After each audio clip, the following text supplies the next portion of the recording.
Imagine driving through a silent desert with nothing but sand, heat, and an endless empty road ahead.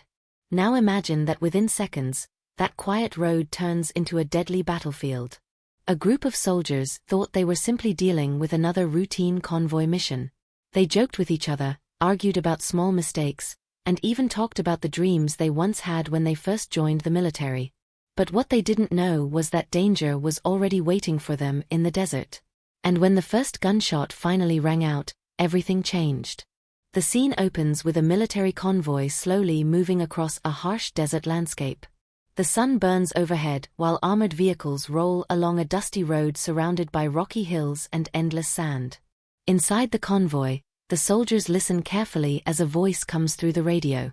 The message warns them that they are now leaving the protected green zone. From this point forward, the area ahead is far more dangerous, and communication signals may become unstable. The voice on the radio continues with another troubling update. A convoy from the 10th Mountain Division has reportedly become stranded somewhere ahead, and there has been no situation report from them for several hours. At the same time, another convoy nearby has entered a communication black spot, meaning radio signals could disappear without warning. Because of this, everyone in the convoy is told to stay alert and keep watching the surrounding terrain carefully. Despite the warning, some of the soldiers nearby seem more annoyed than worried. One of them suddenly shouts in frustration, demanding to know who the idiot was that caused the latest problem with the vehicle. Another soldier immediately responds, asking who he's calling a moron. The argument grows louder as the first soldier complains that the mistake ruined his entire morning pass. For a moment, it looks like the two men are about to start a serious fight. But suddenly the situation takes an unexpected turn. One of them grabs the other in a playful headlock and both of them burst into laughter. The argument was never serious. It was just another moment of soldiers trying to pass time during a long mission. Another soldier watching them looks confused and asks if they actually know each other. One of the men jokingly replies that they don't, claiming it's just a coincidence that they both happen to have identical tattoos. A few seconds later the truth finally comes out. The two men arguing are actually brothers. The brothers greet each other warmly, clearly happy to see each other even in the middle of a deployment. Moments like this are rare in a place like this, and the brief reunion lifts the mood among the soldiers.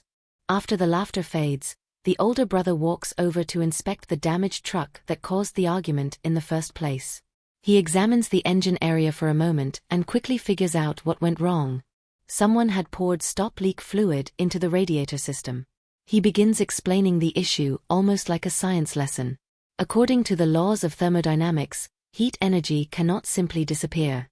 The radiator system in a vehicle is designed to release heat through small vents. But when stop-leak fluid clogs those vents, the heat becomes trapped inside the system. Pressure builds up until eventually the radiator bursts. As he explains this, it becomes obvious that he already knows who caused the problem.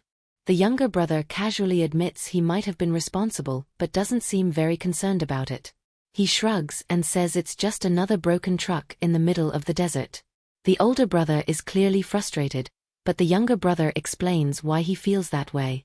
He says they didn't join the military just to spend their days driving broken vehicles across empty deserts. When he enlisted, he imagined something very different. He imagined being on the front lines, kicking down doors and taking part in real missions. That thought reminds him of something from their past. When they were younger, the two of them used to dream about becoming Army Rangers together. The younger brother brings up the Ranger Assessment and Selection Program, one of the toughest and most demanding military training programs in the world. At first, the older brother laughs at the idea. He jokes that the opportunity probably passed a long time ago and says that Rangers are built differently. But the younger brother insists that it's still possible. He reminds him that if someone truly wants to become a Ranger, they don't need permission from anyone. He paints a vivid picture in his brother's mind. The two of them earning their Ranger scrolls, running across an airfield toward waiting helicopters, and becoming the first soldiers sent into dangerous missions. For a moment, both brothers imagine what that would feel like. The older brother slowly admits that the idea actually sounds incredible.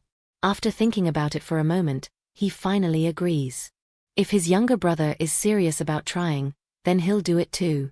The two brothers shake hands and promise each other that they will chase that dream together, just like they talked about years ago.